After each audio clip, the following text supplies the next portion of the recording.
Hey again, everybody. So, I have been whittling away at this puzzle and just have not made any progress. So, I'm not going to assume, I'm going to allow for the possibility that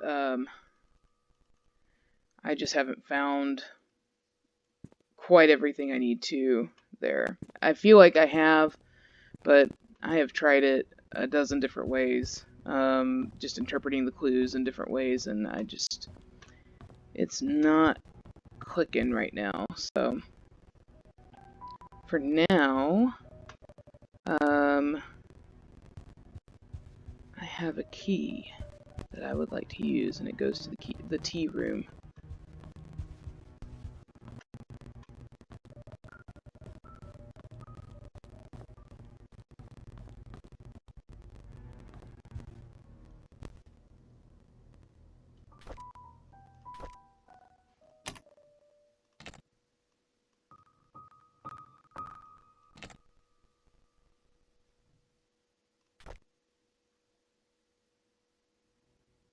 Hmm.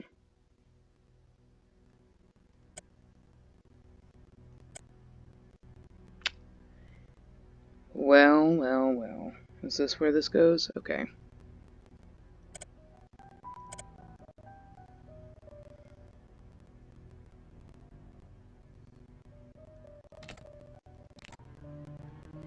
Okay. So,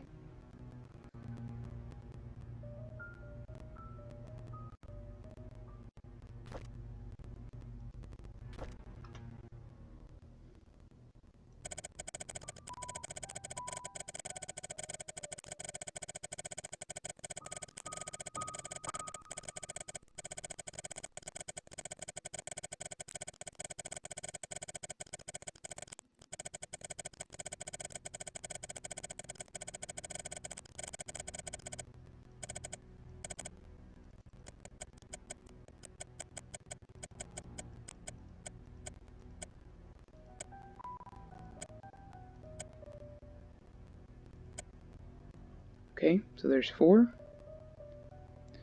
and then 6.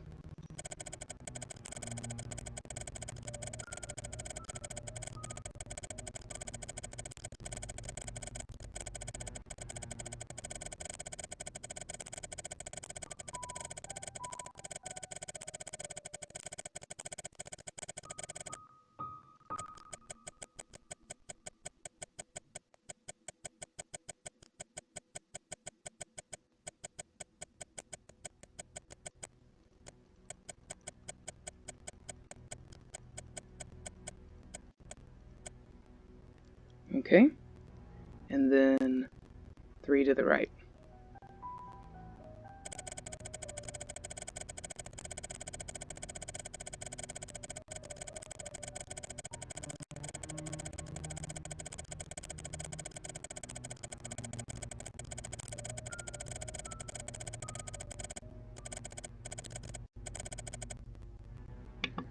Okay.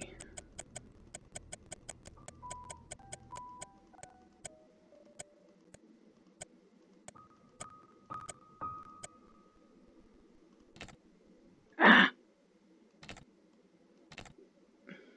Dadgummit. Should have done that after every one of them. Let's try again.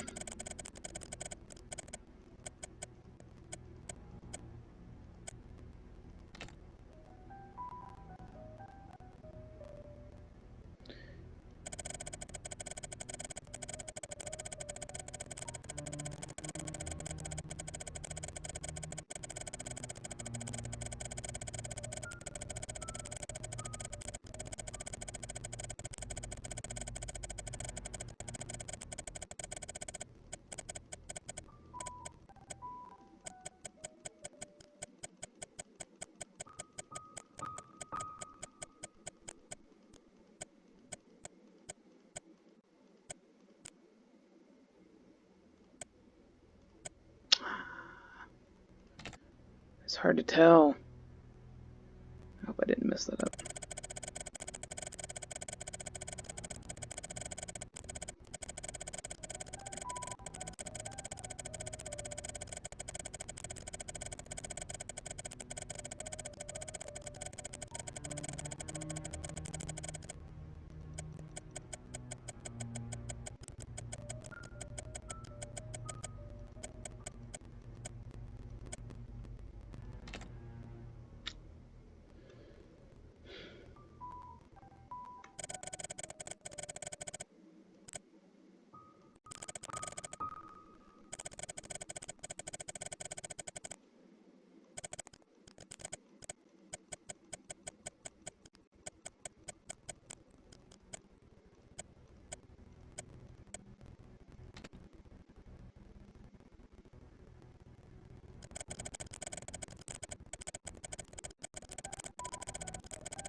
have one more idea of how to do this.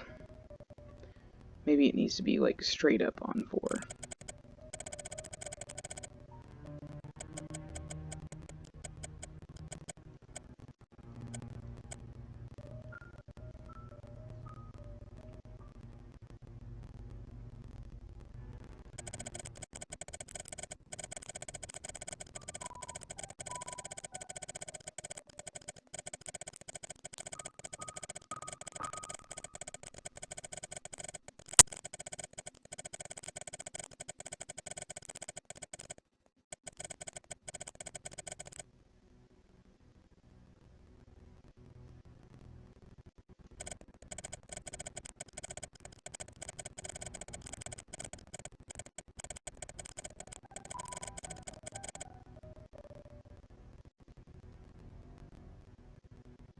I am quite glad that the sound stopped working.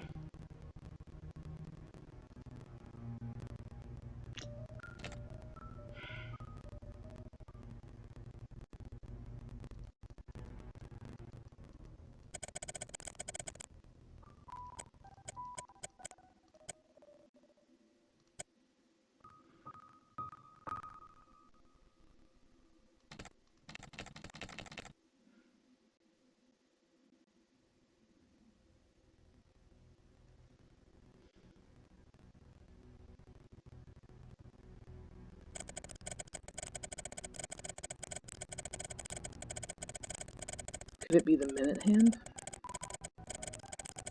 Let's try that instead of just doing the same thing over again.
What room have I not been able to go in yet?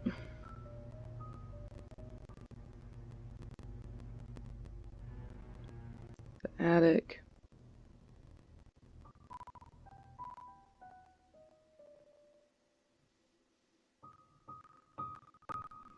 I'm not sure I've been to this room off the master bedroom. I haven't been in the wine cellar. So let's try those things.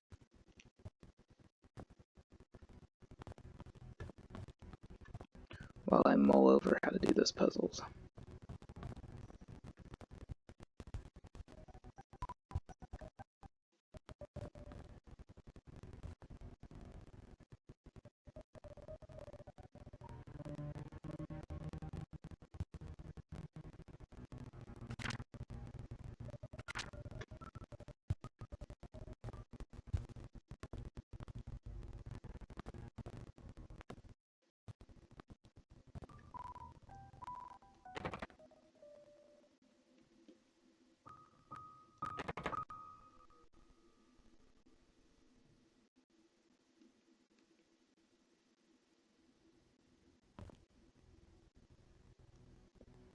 And there's no key.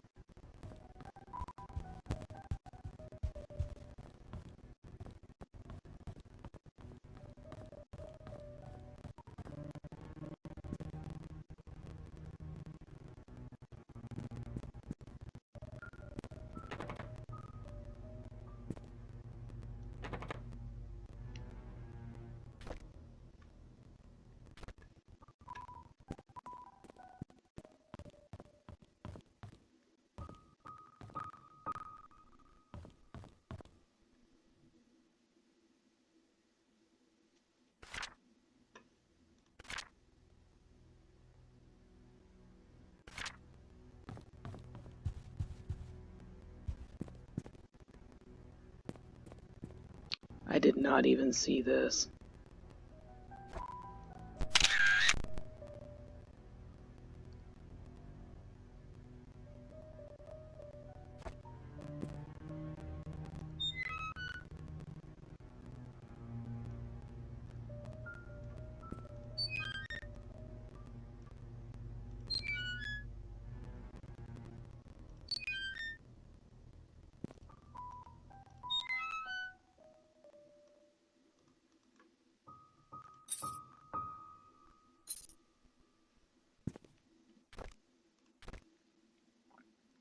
This is a house entrance key. Found it in one of the lockers in the mansion. And it was in Bernard's locker.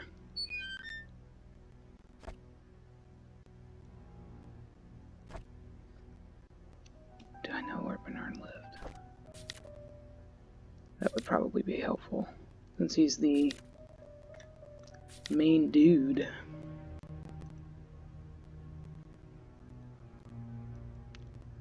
Let's see here.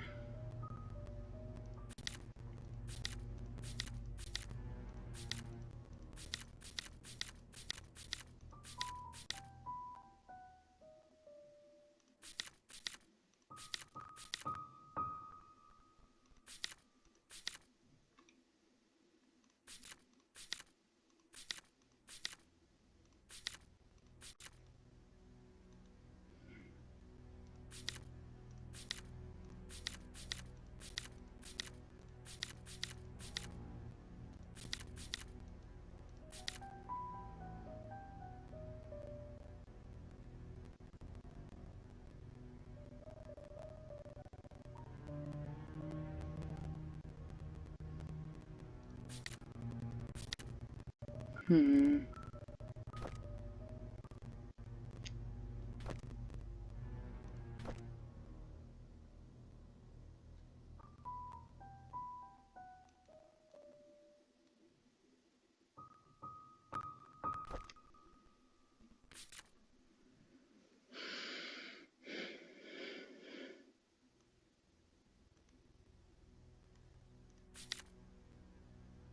"31 Silver Lake."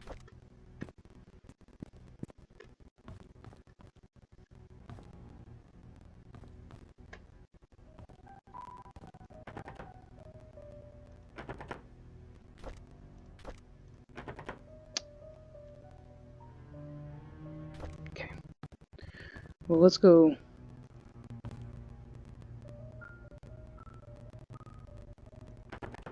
Oh. Duh. The servant's room. Yikes.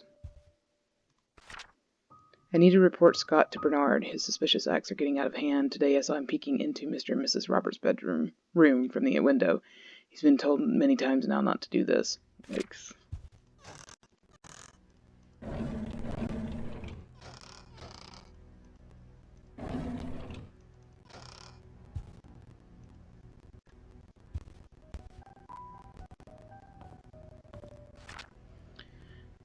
Oh, and this M is definitely Mary Martinez.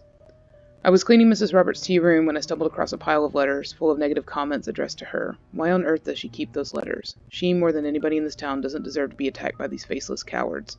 These people cannot see the positive impact she has made for this community. It's not her fault that her business deals can't please everyone.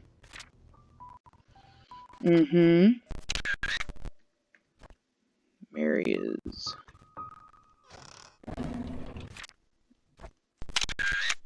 not willing to believe the worst of any of her employer, it seems. There's no bottom in that bucket.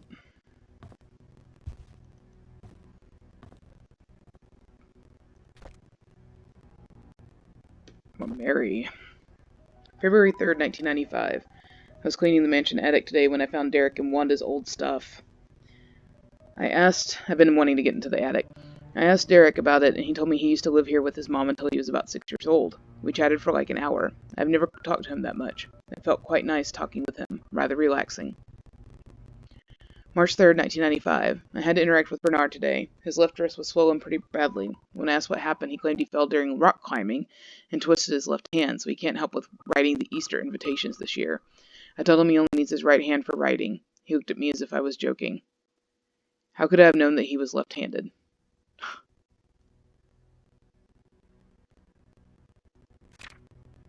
April 17th. Okay, well that might be a good detail. So, Bernard's left-handed. Derek and Wanda used to live in the attic. April 17th, 1995. Dorothy asked me to help her clean her house tomorrow. I didn't know she has her own place. I thought she lived with Robert's family in the nanny's room. She said she hasn't used the house for the past few months, but it needs to be taken care of every now and then. She will be 60 this year. I think I should help her. P.S. The address is 40 Black Pine Road, Painscreek, Newland. I love this P.S. Like it's a diary. Who's she P.S.ing? But I'll write that down. Although I think I already had it from the employee files. Trisha and Vivian had an argument during dinner. Vivian is thinking to send Trisha to college, but Trisha wants to be with Scott. She's not thinking straight. This is May 29th, 1995, so a month? Less than a month before the murder? Oh, this is a really long journal. June 1st, 1995. I was about to clean the gallery when I noticed the door was already slightly open. I looked inside and saw Mr. Robert standing in front of a painting. Right before he left, I heard a faint click. Okay. That's what I thought. I knew that there had to be something going on in there. As he was leaving the gallery, I hid in the staircase hallway. When I was sure he was gone, I went into the gallery to see what he was so entranced by. It's just a painting of an old woman with a white headband. Okay. I wonder what's so interesting about this lady. Okay, come on, Mary. June 11th, 1995. There will be a grand party to celebrate Trisha's birthday this evening. She will officially be 21 years old. As opposed to unofficially. Trisha and Scott are meeting at the shed behind the mansion. They called it their secret hideout. I know Vivian doesn't want Trisha to be with Scott. Should I tell her about it? They're meeting at the shed behind the mansion, so there's something in there about them. July 12th, 1995. Dr. Johnson is dead. He was the head of Painscreek Community Hospital as well as the Roberts family doctor. The police came by and asked if Vivian would be willing to go down to the station for another interview. I was nervous, but Vivian was very calm and accepted their request. She came back in the evening and assured us that everything was okay. She had nothing to do with Dr. Johnson's death. His death was purely an accident. Well, doth we protest too much? I don't know.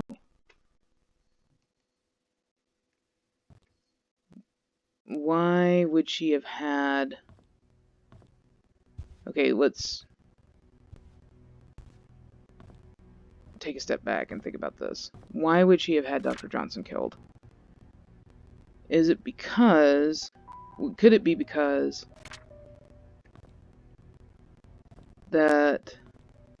What's this room?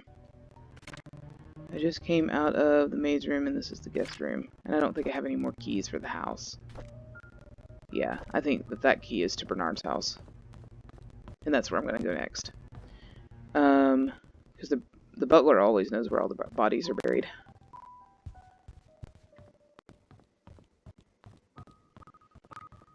Maybe Henry Johnson... Well, we know that Andrew was being haunted. So, was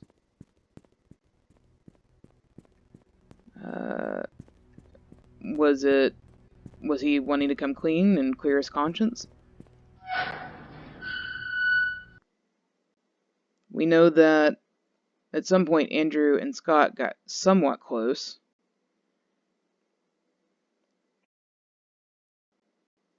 And that Andrew seemed to be at peace with himself, which nobody had ever seen before. And we don't know what transpired between them, but maybe it was something similar.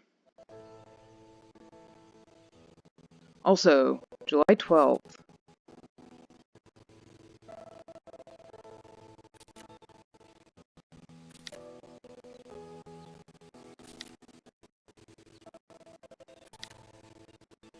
June 19th.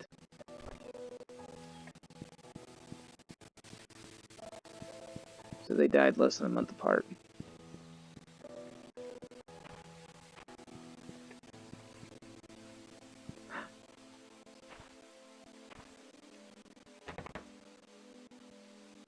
Interesting. I had not found that before. And I had intentionally come this way to look for stuff like that. Interesting, interesting. And, okay, just looking at this kind of structurally, right? This Goes under the house? It's at least in the embankment there. Okay. I forgot already what the address was that I was looking for. I am a lot lower energy, if you can't tell. It's been a very long day, and I also got my first shot of the vaccine, so I'm very happy about that, but I think I may be feeling some fatigue. But the mystery burns on. I can't just let it go. Oh, the employee files, that's where I found it before. 31 Silver Lake, okay. Silver Lake being the road that the church is on.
Look at that door.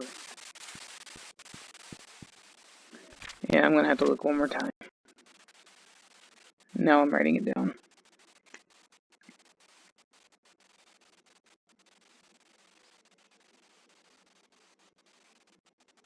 Okay.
Looking for 31 Silver Lake.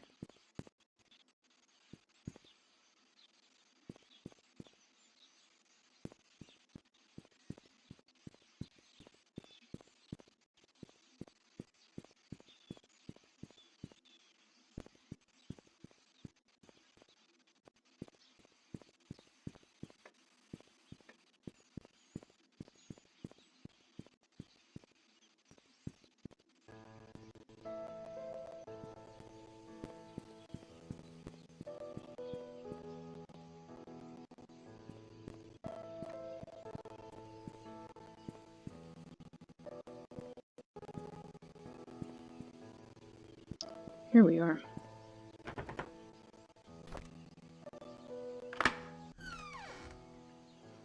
So this is Bernard's house, the head butler.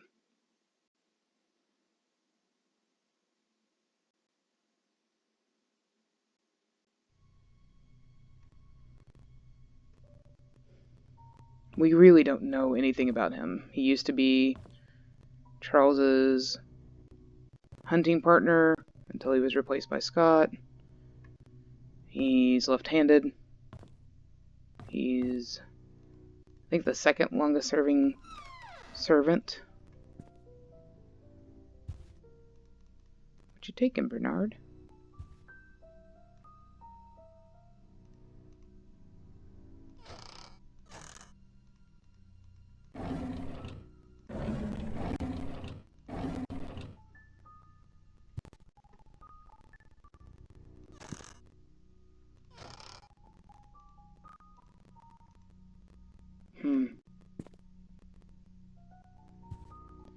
Well, he hurt his hand. That journal from Mary was from 1995.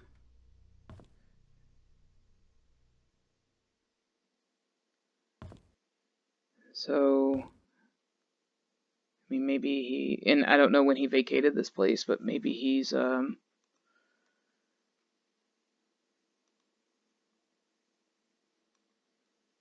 maybe he was taking a lot of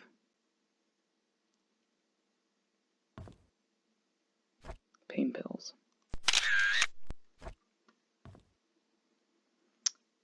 Interesting. Okay.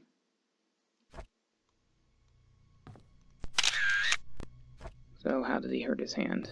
For real.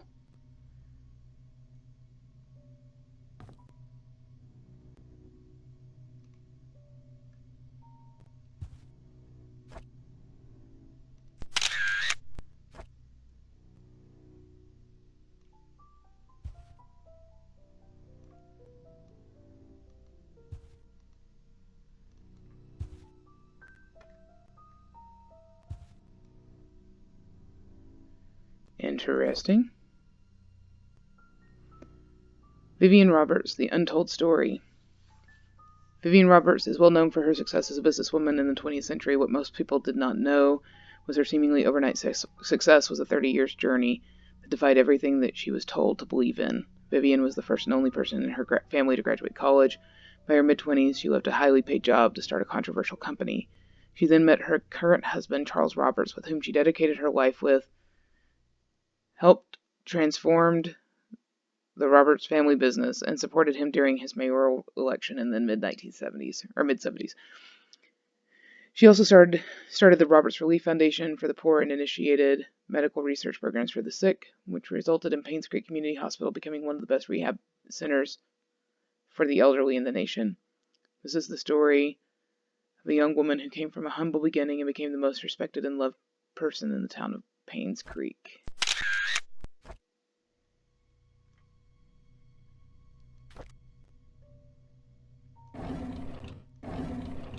She's just like a constant PR campaign for herself.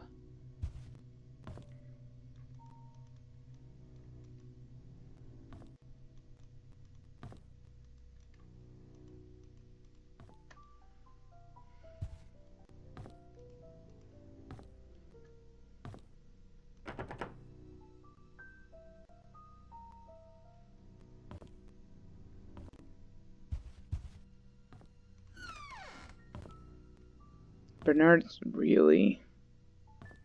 he's really evaded suspicion so far, but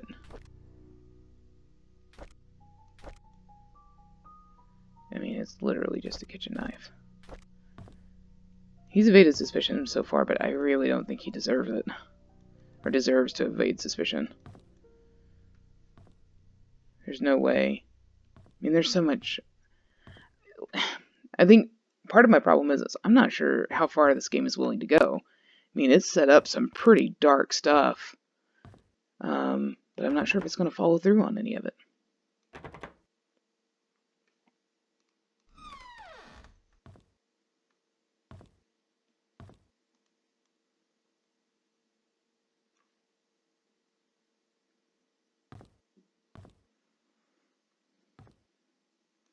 I kind of love these little houses.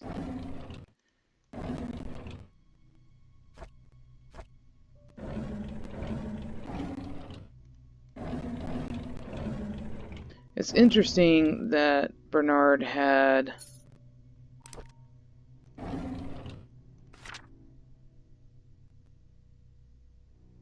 study room locked desk hint. Subtract the yellow darts points from the red darts total.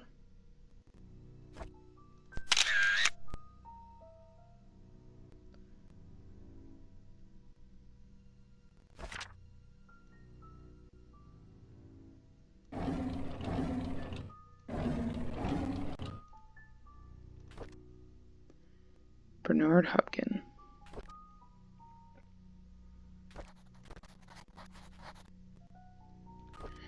January 3rd, 1994. So about a year and a half before the murders. 2 weeks ago, Scott came to me and asked about Sophia. I was surprised he knew about someone who used to work here 20 years ago. I told him that she was once a maid that worked here, but after a few years she decided to leave the village. Today I commented about the conversation to Vivian. She asked if Scott had said or asked anything else since then. I could see she felt uneasy. She told me to keep an eye on him. I find all this very unsettling. January 19th, 1994. Derek doesn't seem too willing to drive for Vivian. I don't think a 5-day trip is that long. Charles often had trips longer than that, and Derek never seemed to mind them. Now that I think about it, Derek is unusually quiet when Vivian is around. He doesn't even look at her. It's like he's avoiding her. I wonder why. February 20th, 1994. I've noticed Vivian has been getting increasingly paranoid whenever she sees Scott, to the point of being upset by his presence. She asked Charles to have someone replace Scott, but Charles kept him. He likes the boy. Maybe those hunting trips really bonded them. So, again, Bernard used to go on these trips. We keep hearing about this cabin that they used to go to. Where Scott and Charles would go to. So, I mean, when I say that they've set up some really dark stuff, like, that cabin's where the boys disappear, you know? Like, this is not a,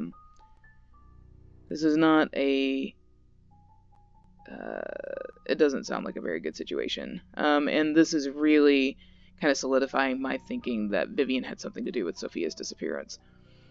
March 2nd, 1994. It's Dad's death anniversary today. I can't believe it's already been more than 2 decades. I visited his grave in the morning. His tombstone is full of fallen leaves. Looks like autumn has started. Mom's tombstone is covered with leaves too. I read today's newspaper and updated him on the things that happened here recently. As I sat there talking, I wondered if he could hear me. Will I just spend the rest of my life serving Charles and Vivian until I die? What will people remember me for?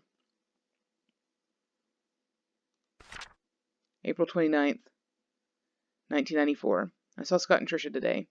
They looked happy. I almost envied them. I think my chance at ever having a relationship with someone is over. What would my life be like if I had accepted Angela? Okay.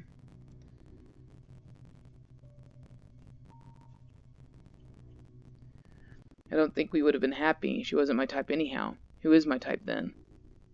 Vivian. Scratched out. I don't know who. Yeah, okay. Everybody seems to be in love with her. Or the old guard seems to be in love with her. I guess we don't know how,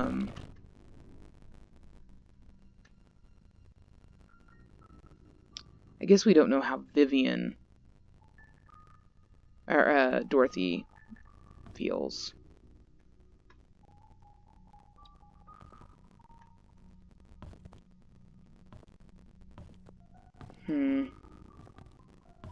Is that all from here? Well, I got that study clue. So I'm gonna jet back up there, I guess. Keep your secrets for now, Bernard. I'll be back.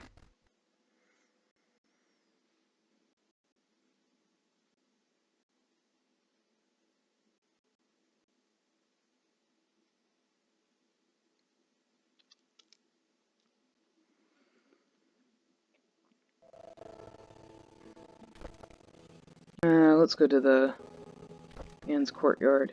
I still don't know where the cabin is. And maybe I should look for that, but I mean, I definitely will have to go there, but I just don't know where it is yet. Maybe I do. Alright, let's go check out the country inn, then go back up to the Roberts' house, and then see if we can't find that cabin. And that'll be it for this playthrough, as I slowly wind down, driven on by the hunt. Can't stop, won't stop, till the mystery is solved. Which building was it again? This one. And I have the room key for 201.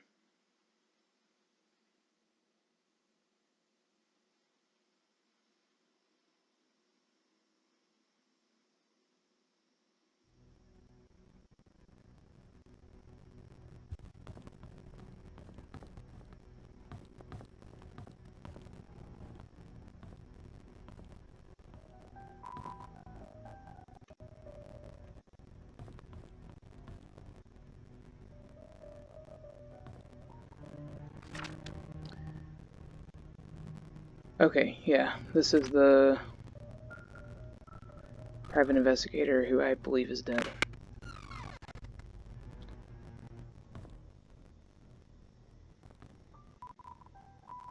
That's my current theory, anyway.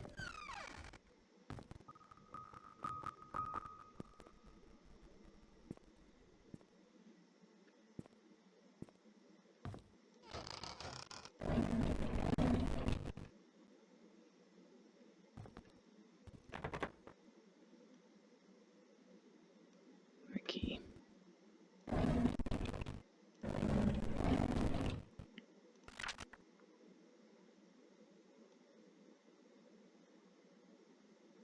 Calvin's date of birth. Like John Calvin? Or a Calvin?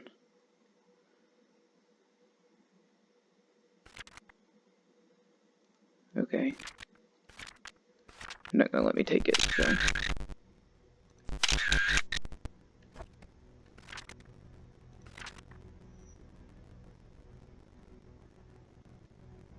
Oh, yikes. I don't like that at all.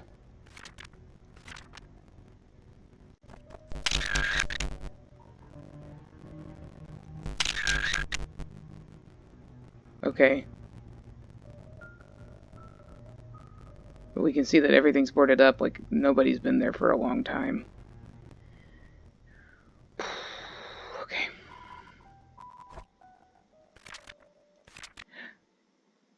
Is that what happened to the private investigator? Did he get knocked off there?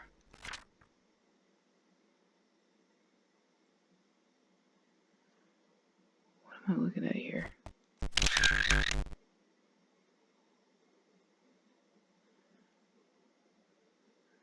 The wooden walls. Is this the cabin?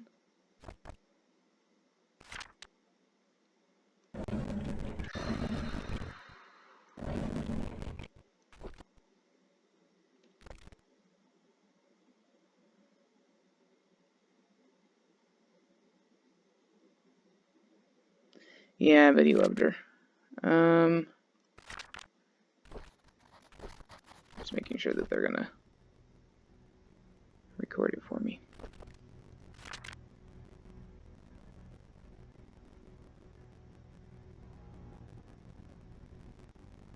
He mentioned wanting to show me some files.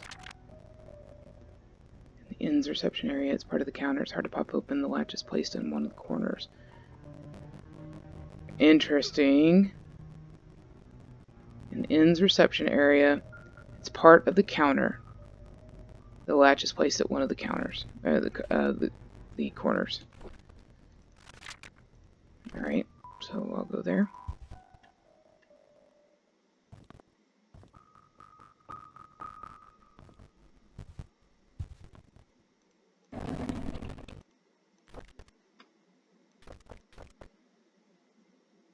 I wonder if something's going to be on one of those Bibles and they're just going to try to think that they're going to get it past me. Because they'll think, oh, well, they think that they've picked up every Bible, and that every Bible's the same. Well, not this one. They're not going to get anything over on me. Until they do.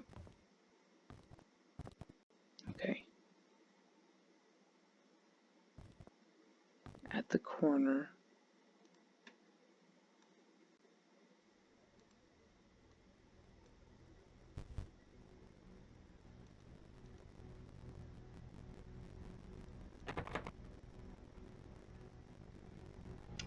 It says 201, but we don't have that key anymore.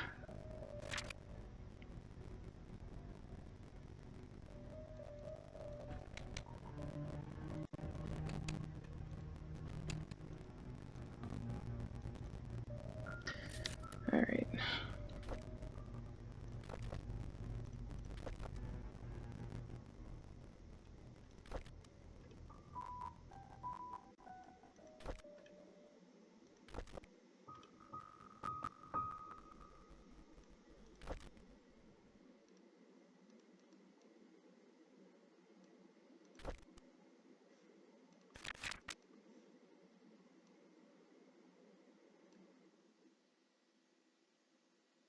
Did it not keep it?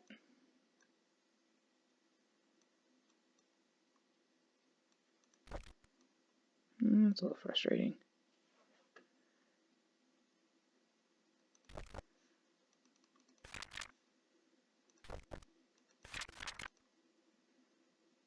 Oh, here are the dates. Okay, thank you. Okay. In the end's reception area. It's part of the counter. The latch is placed up on the corners.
You couldn't have even been remotely specific about which one?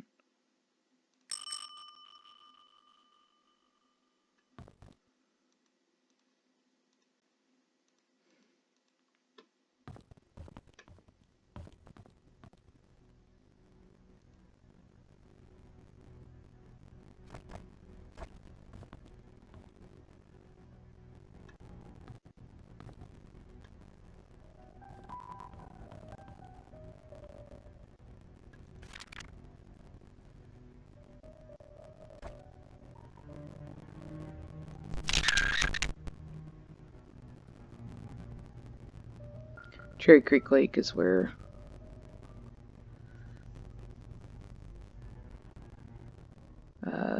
Dr. Henry Johnson was found. Hunter's Trail. Or hunting gowns.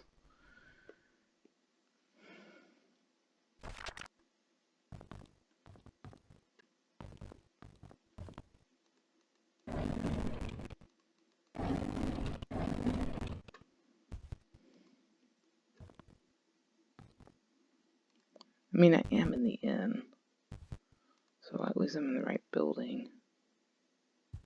But,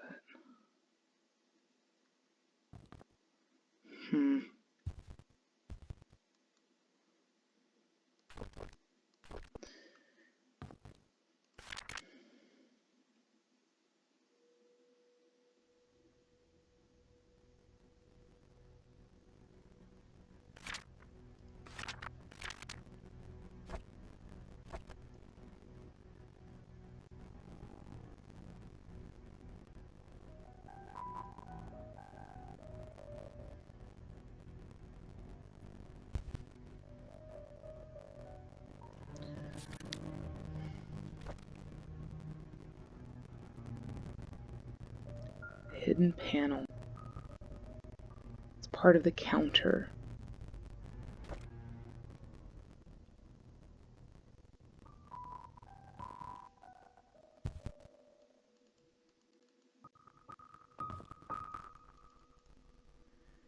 But surely it would be a counter that doesn't have anything on it right now if he knows that there was something in there.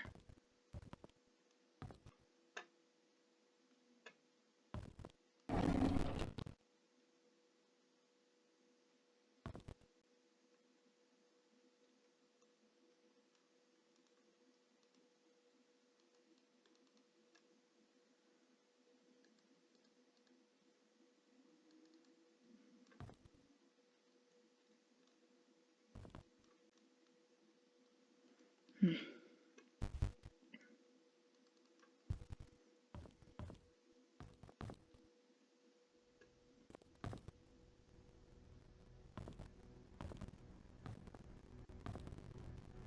part of the counter.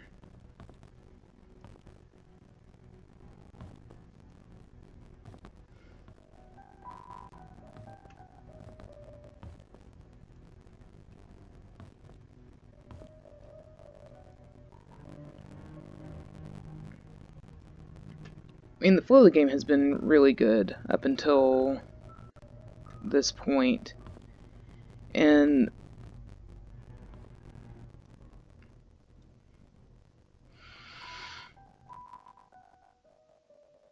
I wouldn't feel so frustrated.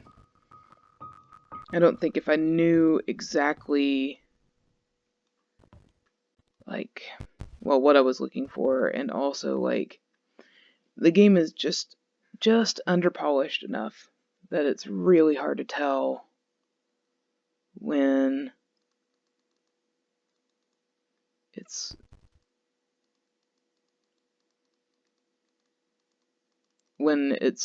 presenting what it wants to present. So I don't know how obvious it'll be and whatnot.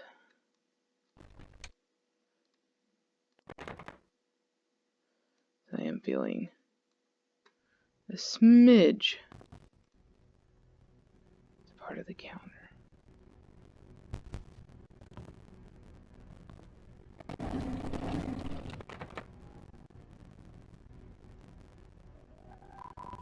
Yeah, just a smidge. Frustrated.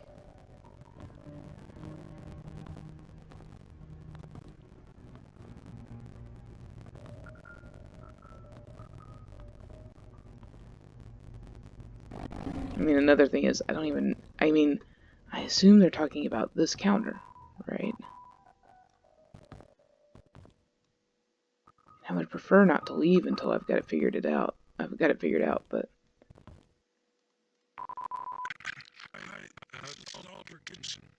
just wanted to thank you for letting me borrow your toolbox and shovel. I'm currently out of town for a few days, and I didn't get the chance to return it yet. In case you need them, it's currently sitting in my photo lab. Ask Mrs. Patterson for my spare key. Dorothy? Is that Dorothy Patterson? Is that her head maid?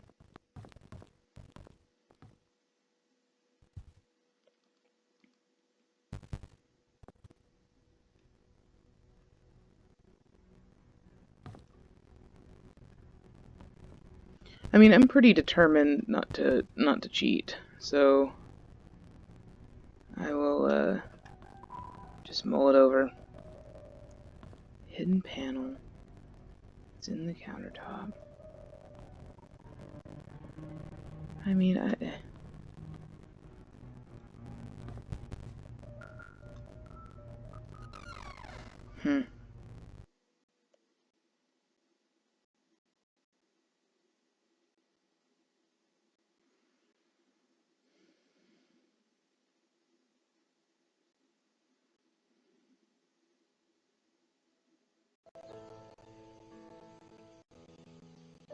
Hmm. Alright. Back up to the Roberts mansion. I haven't figured out how to get in here yet. I don't remember if I've tried the other door.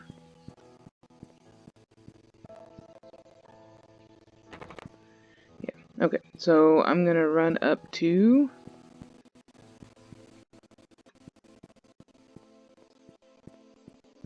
back up to the Roberts house and see what's going on with that study puzzle. And then I'm gonna strike out towards the cabin.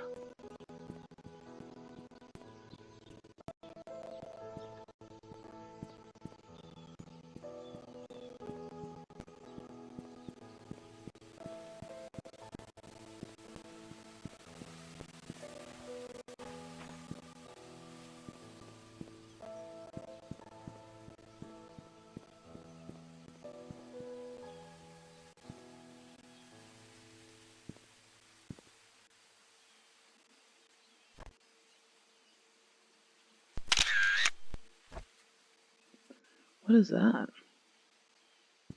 Is it like a cross?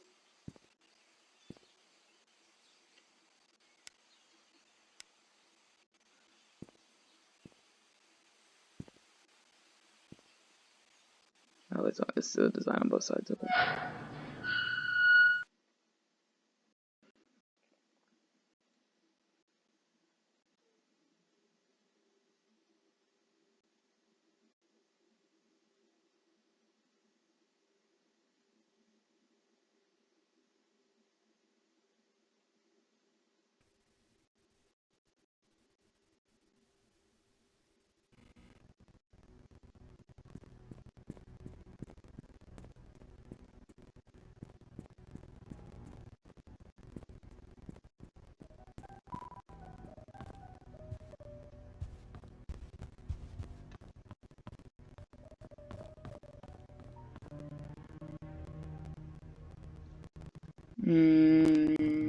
So he's on the first floor. Right. Yeah. Oh, I forgot about the painting too.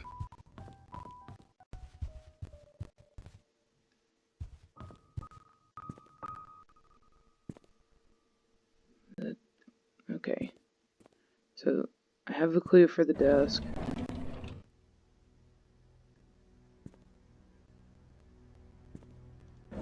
Wait.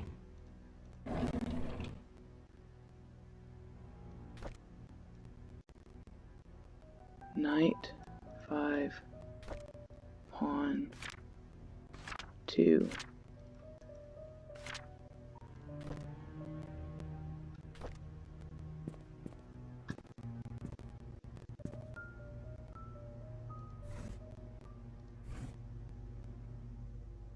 Yeah, it was worth a shot.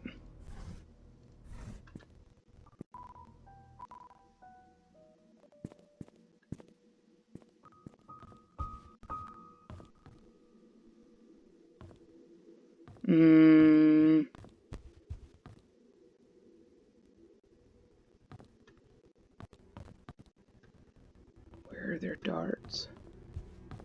I remember where there's a billiards table. Maybe that's close to that.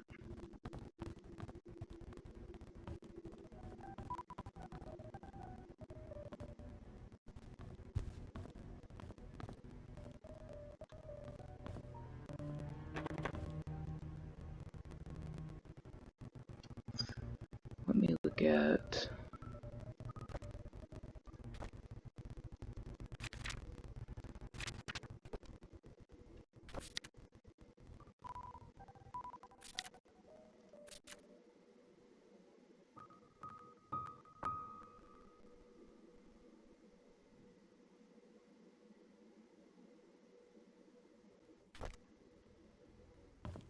But where are the darts?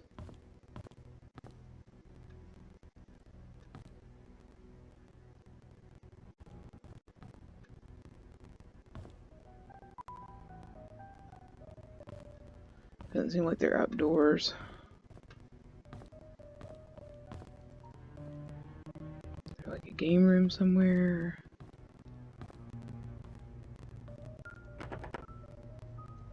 Where am I right now?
Hmm.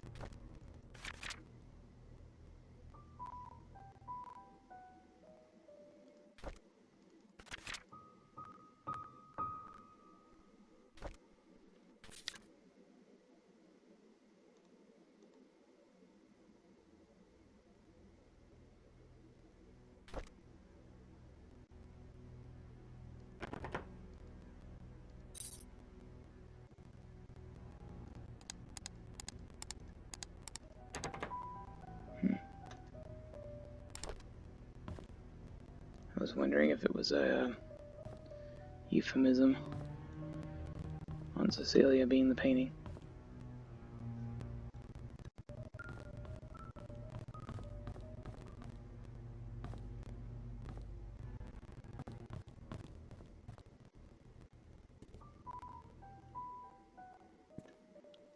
Well, I mean, we've gotten a few clues this time, but maybe I should just stop avoiding the cabin. Kind of spooked by that picture of a lady on the roof. Feels like that's probably Sophia.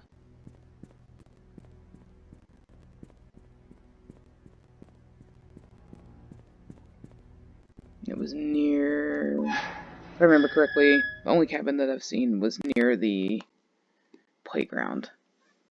So I'll head back that way.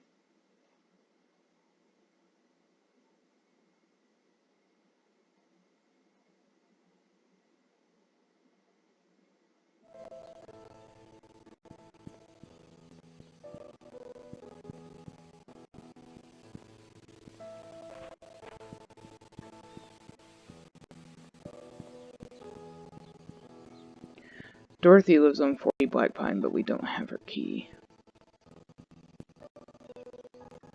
What road are we on right now?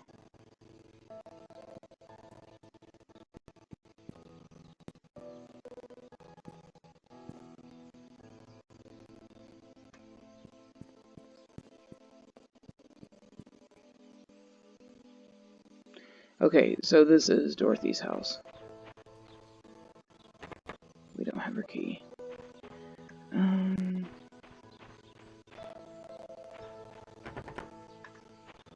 Can't even break into her backyard.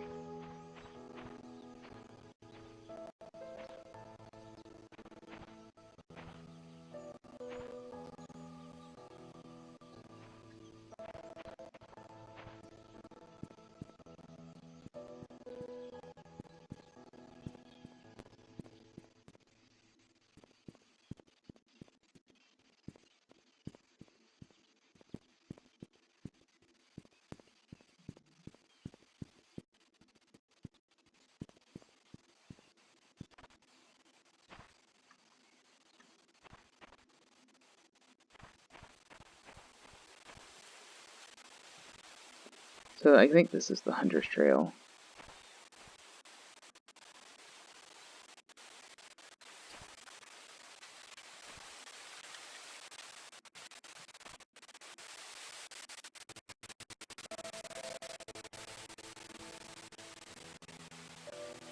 Maybe there's a way to go around?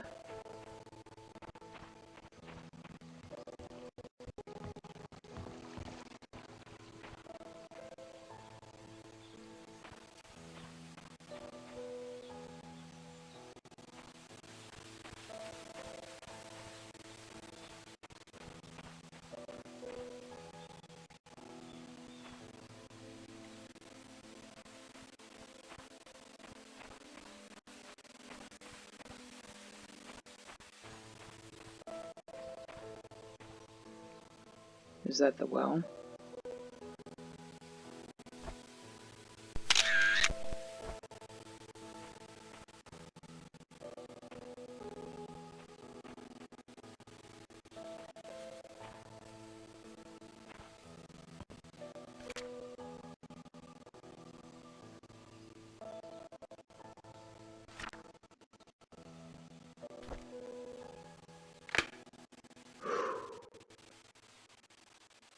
intense.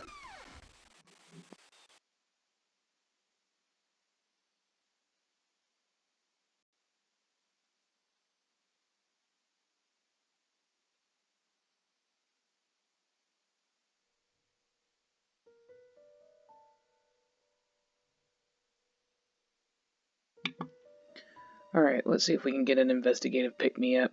Let's see if we can find something. Yep, here are guns. Oh!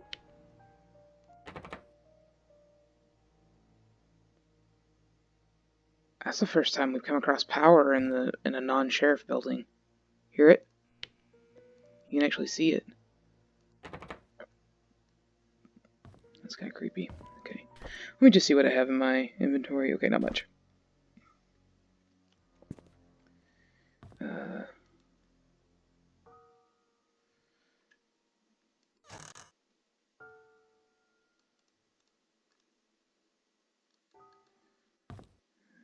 Not wanting to see what's in these, but...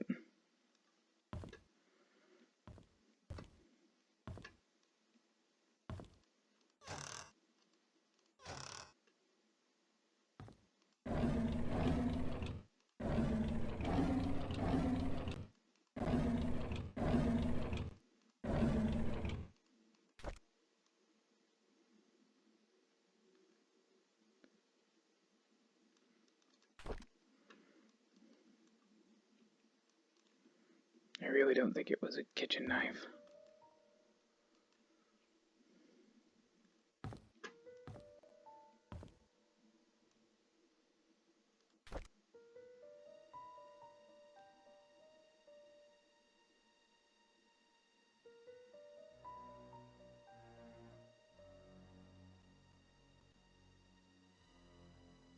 Mm-hmm.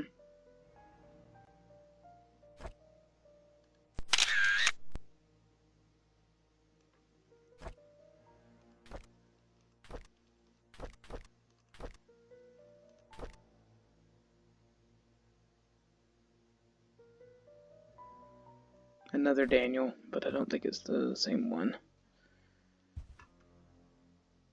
At least not at this time.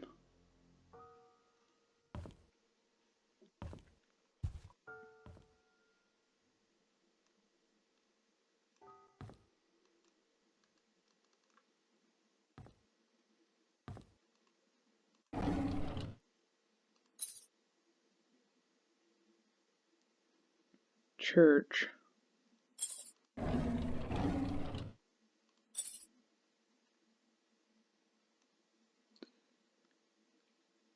Oh, at the church, maybe? Scott. February 14th, 1993. I think we may be about to find out some hard details here. Today is Valentine's Day. I wanted to spend the day with Trisha, but Charles invited me to go hunting. I was nervous. Not because it's my first time hunting, but because it's with Trisha's dad. It turned out that I actually enjoyed being with him. I feel comfortable talking to him. Friday, June 18th, 1993. I don't get it. Why would Father Matthew forbid me to be with Trisha? Is it because I'm not rich or because I'm an orphan? He didn't explain anything to me. Maybe he doesn't love me anymore. I feel so confused. Yeah, I think I figured out why. I think she may be your sister, dude. June 22nd, 1993. We quarreled again today. I couldn't stand Father Matthew's preaching attitude, so I yelled back at him. I know I shouldn't have done that, but I am so frustrated. Father Matthew said I am not an orphan. What does that mean? Does he know who my parents are? I pressed him to keep talking, but he wouldn't tell me anything after that. I need to know more. July 31st, 1993. In these past weeks, it's become more difficult for me to talk to Father Matthew. Whenever we speak, he addresses only church stuff. I've realized I'm starting to avoid Father Matthew. Whenever he asks me how my day was, I don't feel like answering him. When I ask him about my past, he's always trying to change the subject. I feel so frustrated. September 2nd, 1993. Okay, so I've moved out of the church. This concurs with what we found in the church. Father Matthew did not object, although he looked a bit sad. Mr. Roberts was kind enough to let me stay at his cabin. I am willing to work for him as an assistant gardener. That way the mansion work can still be... mansion garden can still be maintained, even when Andrew cannot make it. November 3rd, 1993. It's been a month since Charles gave me the cabin to stay. I still don't know where to start my investigation. Andrew has been drinking. Bernard asked me to bring him home today. Whenever he's drunk, he accuses himself, saying that he's a sinner. Sometimes he would mutter names that I've never heard of. Of all the names, I think I only recognized Magdalene. I just can't remember where I heard that name before. Well, that's Charles's mother.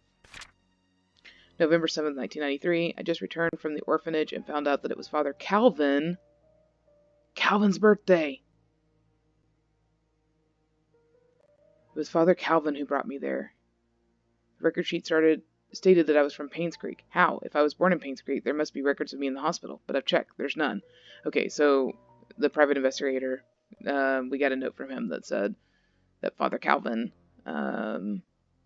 birthday is the key or the code to get into the confessional lockboxes.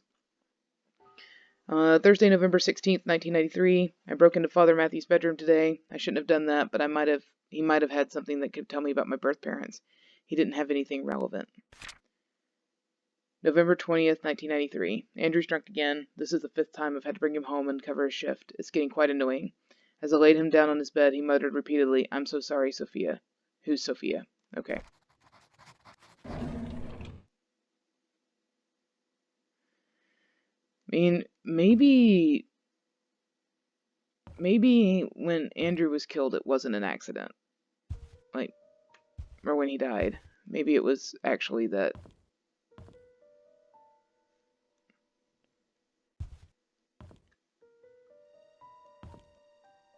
maybe Vivian had him killed.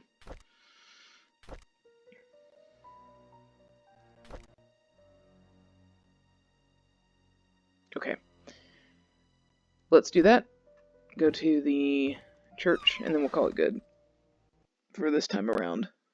Because I've got quite a few unsolved puzzles bouncing around, so I'm afraid to make too much progress without taking care of those things. I gotta find the dartboard. There were yellow and red darts in the country inn, but why?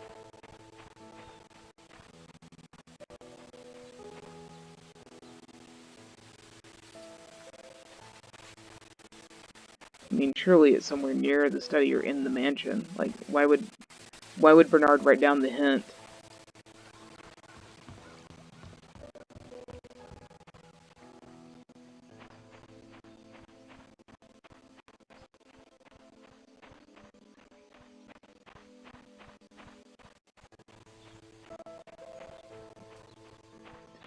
Okay, going back to the church.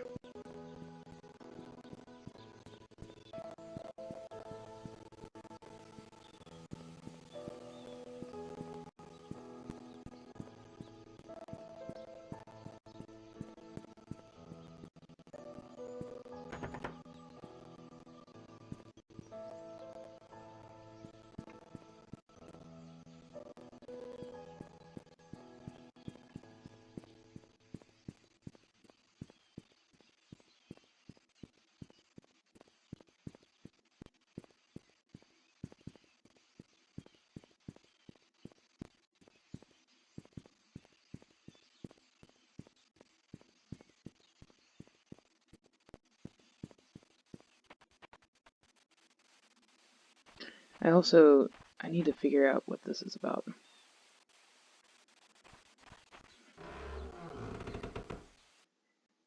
I think there's definitely a 4-digit code, maybe on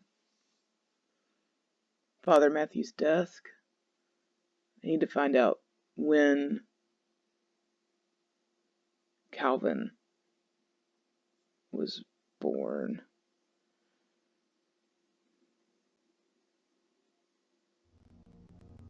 Was it his birthday or his death date?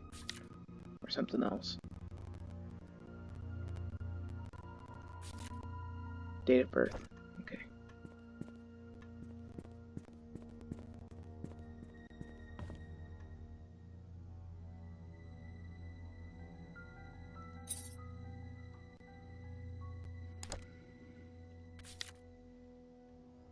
Is he in the cemetery?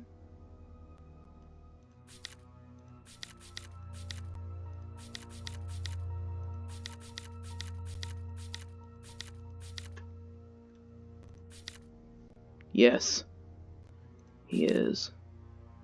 Ah, and I remember saying at the time that this will probably end up being important because he's one of the few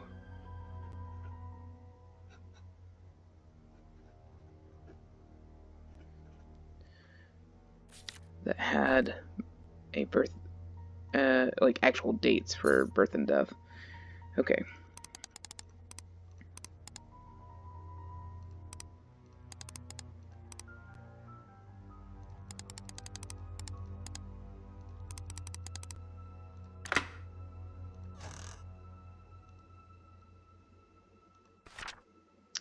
Dear Father Calvin, this is a letter about the things that I have witnessed during my stay in Painscreek while in service to Miss Magdalene Roberts. I have no one to confide in and dare not speak to you in public, hence this letter. I accompanied Miss Roberts to Painscreek on July 4th, 1975, to visit her son Charles. It was rumored that Vivian had a nervous breakdown following her own delivery of Tricia, that she had to stay in PCH for rehabilitation for several months. During that time period, Charles was all alone. He found comfort in a housemaid by the name of Sophia. They had an affair. A boy was born. 2 days after arriving, we were informed that Sophia, along with her child, had left Painscreek. Where she could have gone off to was a mystery for all of us. I assume most of us believed in the story, including myself. However, Mrs. Roberts refused to believe that Sophia would leave when she would have been accepted into the Roberts family. The boy that she bore for Charles would have guaranteed that. Why are they so obsessed with the male heir? Mrs. Roberts initiated a search for Sophia with our driver, Patrick, and myself. It lasted less than 2 months before she passed away from a heart attack. What I want to confess in this letter is not about Sophia, although I was initiated by her disappearance. It's about Mrs. Roberts's untimely death. You see, Mrs. Roberts had a heart condition, and it had been affecting her for a while. However, her medication had always kept her stable. Her prescription was still the same during her visit to Painscreek, yet her condition deteriorated. The family doctor, Henry Johnson, confirmed that her search for Sophia had taken a toll on her health. All she needed was to rest as much as she could, and she would be fine. I know that despite the doctor's advice, Mrs. Roberts did not stop the search. Did that create stress on her? Yes. But should it have killed her? According to the physician attending to Mrs. Roberts' back home, no. Definitely not with such a short time span if she had taken her medicine. Her body was never autopsied. Her son Charles wanted her body untouched and buried properly. As Patrick and I were packing to leave for home, I couldn't help but wonder who could have wanted Mrs. Roberts dead. Is there a connection between the affair of Charles and the housemaid and the disappearance of Sophia and her child and the death of Mrs. Roberts? I would like to say whom I might suspect, yet I am in no position and am afraid I might name the wrong person. As I write this letter, I hope you can understand what I am trying to convey. I pray that the truth will be revealed as God permits it. Sincerely, Sylvia Eden. That is not what I expected at the end of that letter.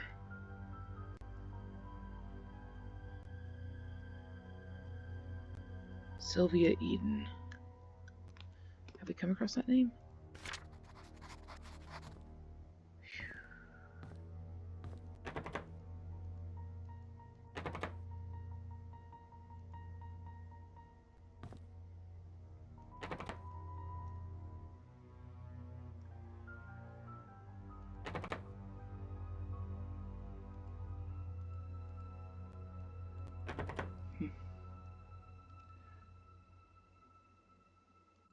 I was trying to click on the log, but it won't let me do it.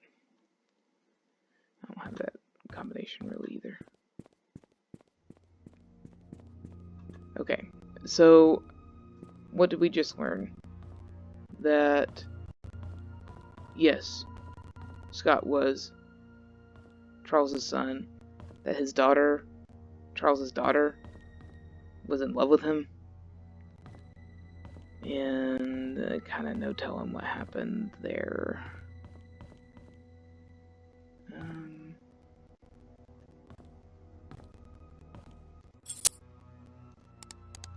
This is the code from the outside. Dang. It was worth a shot.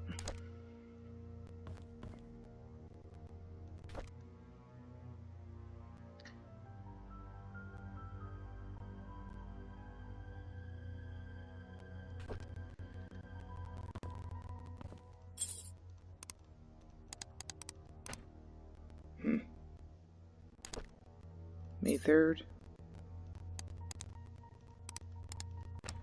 Nope. Stop trying to force it.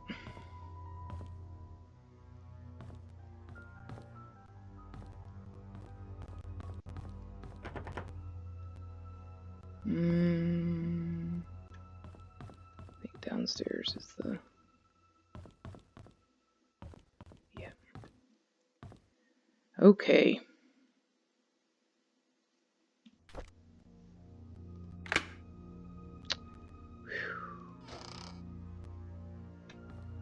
Oh, goodness. Quite a lot to look at in here. This is pretty pixelated. St. Patrick Orphanage, February 2nd, 1994. Dear Scott, I'm Sister Rachel. Although I wasn't here when you last came, I hope you remember me. I was your nursing mother after you arrived here years ago. I understand that you came here earlier to find out how you came to be at St. Patrick's. On July 4th, 1975, Father Calvin came to us holding a basket with you in it. July 4th, 1975. That date's come up before. He said that you'd lost your parents and there's no one to take care of you. He told us that your name was Scott. After he left, Sister Emma asked if he would be willing to take care of the baby. At first I hesitated because it was a huge responsibility, but when I saw your face so full of innocence and curiosity, I felt as if God himself had delivered you to me. I accepted the task. When you were 10, Father Matthew came to see you. He had just become the head priest of Painscreek Trinity Church. He visited often, usually at the beginning of the month. Whenever he left, he would have an envelope containing a small sum of money. He said it was for everything you needed, and that was whatever was left to give to the orphanage. I would be lying to say that I wasn't sad when you left the orphanage, but when Father Matthew adopted you, I believe your life would be better in Painscreek than here, and I dearly hope it's so. Everything enclosed within the package used to be yours. I think you should have these. May God bless you, Sister Rachel. So this is his...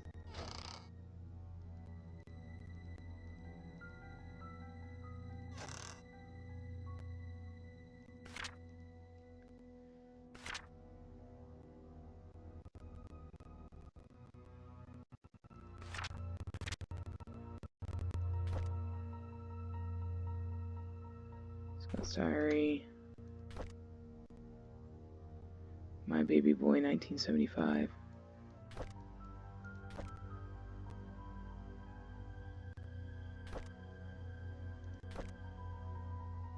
Key to a basement.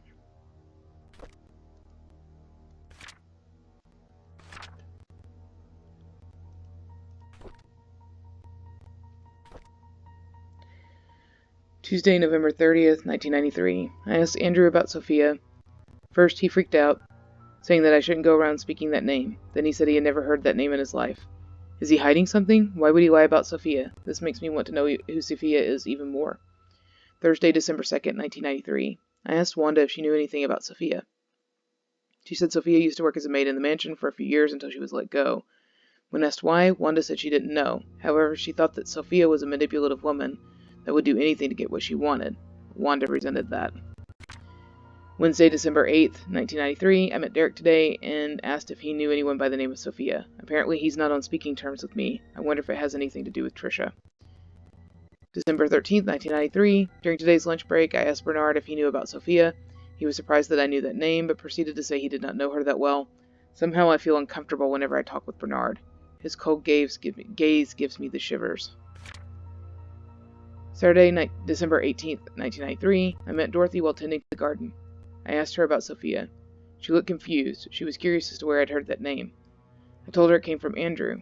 She kindly explained that Sophia was a close friend of hers when Sophia first came to work for the Roberts family. Unfortunately, she had an affair with Charles when Vivian was hospitalized, shortly after she left Painscreek. No one has heard of her ever since.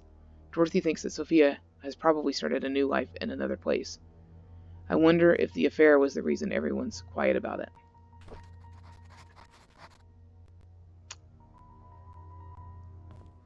Okay.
I wonder if...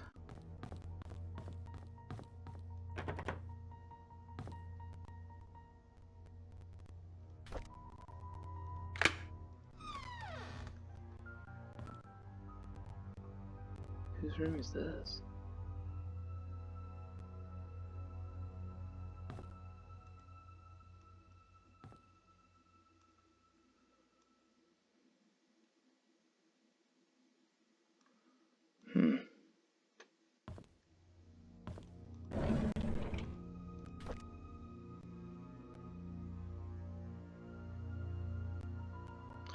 Okay, Father Matthew.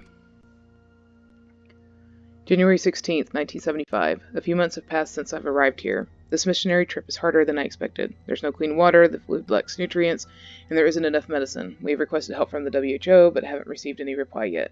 I feel so frustrated. What can I do? March 3rd, 1975. When Father Calvin first sent me here, he asked me if I would be willing to stay for 6 months. It would be a good training for me, he said. I agreed. That was before I came. 6 months have now passed. I think I will extend this for another 6 months. The people here need as much help as they can get. I am not a doctor, but I can help them through my support and prayers. I will let Father Calvin know about my decision. September 16th, 1975. Time flies. I can't believe I'll be going home tomorrow. I will miss the people here. At the same time, I can't wait to get back home and meet everyone again. September 19th, 1975. Father Calvin summoned me this morning and told me that Sophia had left Painscreek. How can that be? The last time we wrote, she told me that she had so many things to share with me when I got back. Was she forced? Is she hiding something? I just cannot believe that Sophia left without telling me anything. Something must have happened to her that she cannot tell me. December 29th, 1975. It's been almost 6 months since Sophia left Painscreek. I have asked everyone around. No one seemed to know where she went. Father Calvin told me to let it go. He's right. I should not dwell on matters of the heart. There are more important things in life I need to focus on. If Sophia and I are meant to meet again, God will let me know. It's time to move on with my life. What's going on between Matthew and... I mean, our story is that they're cousins, and I don't know. O'Malley and Associates. Dear Mr. Brooks, we have evaluated your case and we accepted the request to represent your son, Scott Brooks, in court. We are in the process of drafting an appeal for his release. Considering the sensitivity of the situation, we urge you not to make any public statements until consulting us. Additionally, we would like copies of any government records related in any way to your son. Medical records, transaction records, receipts, travel documents, previous criminal charges, if any, etc. The more we have, the better we can help your son's case. We will be in contact within the next few days. Brendan O'Malley.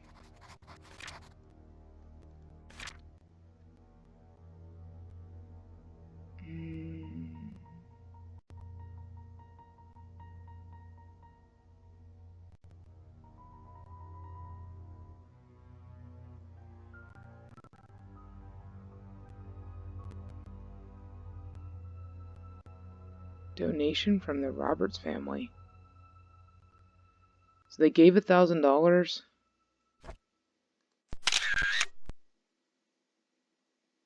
to the church.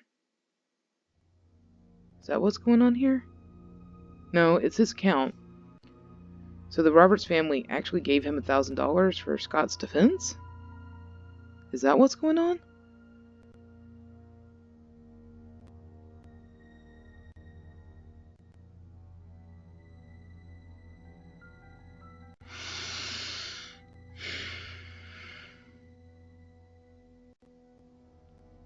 And he dies, like, before this case is over, I guess? Scott does?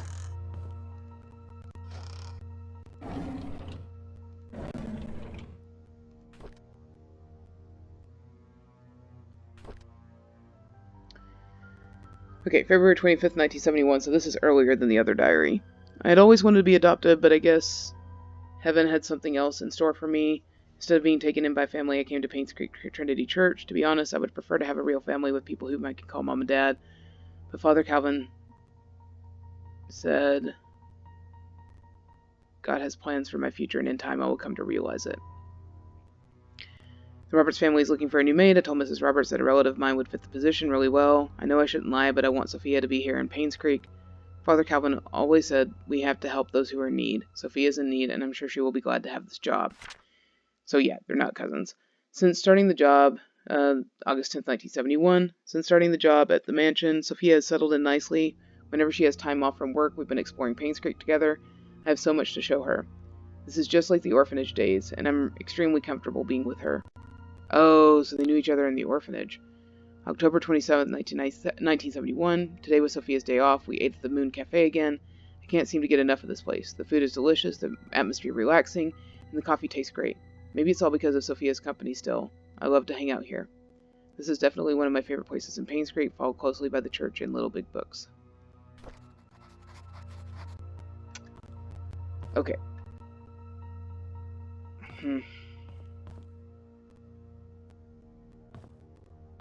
What else do I got in here? This basement key.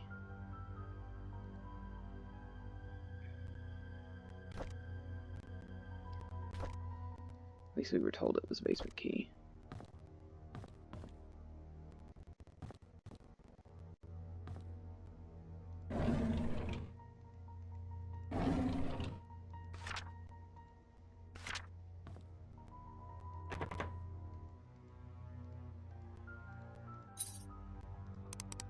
I'm gonna try that outdoor code again.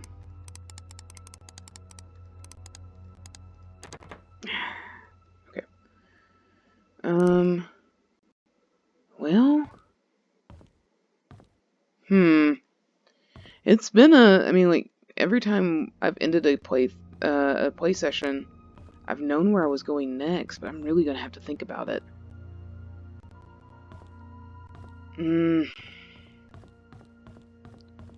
Alright, I'm gonna leave here, and I'm gonna try that lock on the,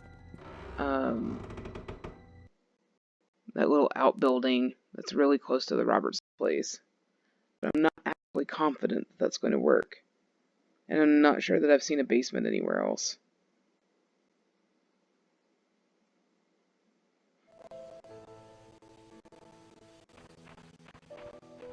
I don't think the Roberts place has a basement. At least not that I've seen evidence for. So... and none of these little houses have them. Have basements.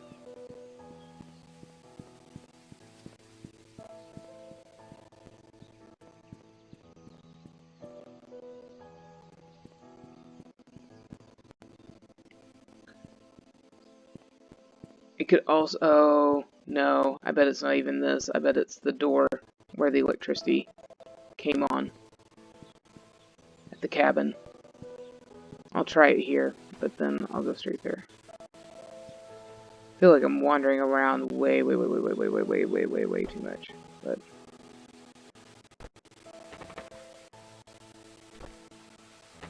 yeah.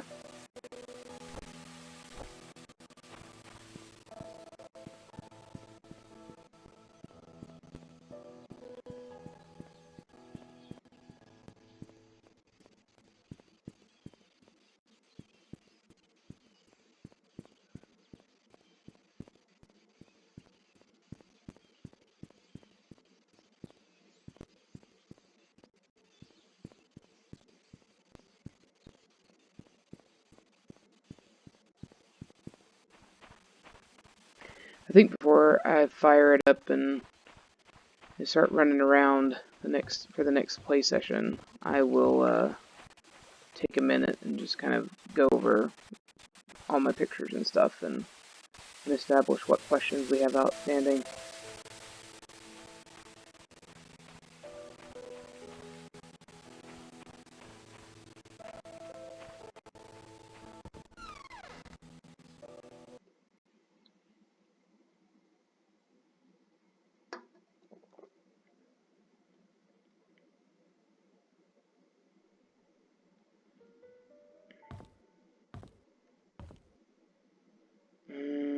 I don't feel very sure about it, but we can try it. Well.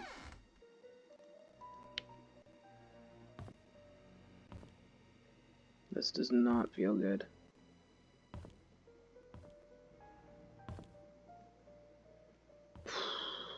Basements and cabins in the middle of the wood.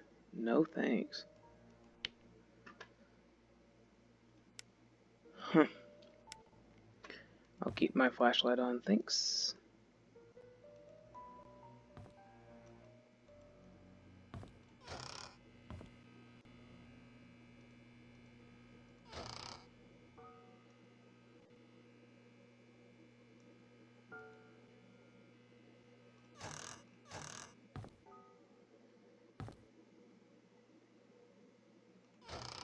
Yeah.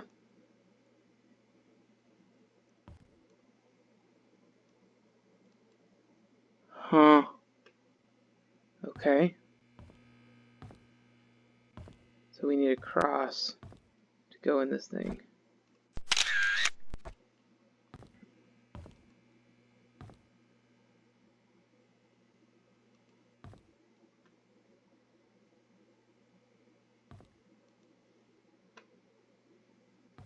Yeah, I see you, diary. I'm looking though.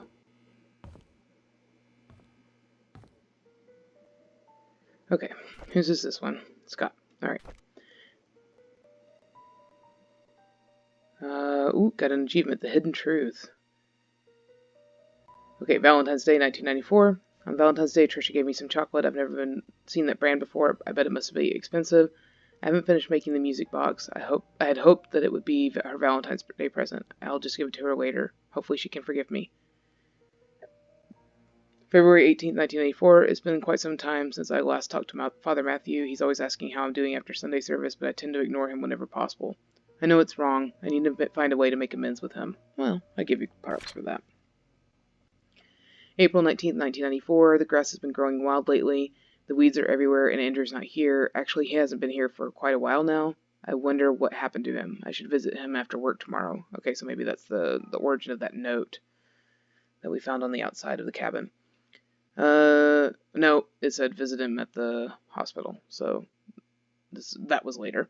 So Saturday, September 23rd, 1994. I was about to pick Andrew up for work when I found him lying unconscious on the floor. There was an empty bottle of sleeping pills on the table. I immediately called the ambulance.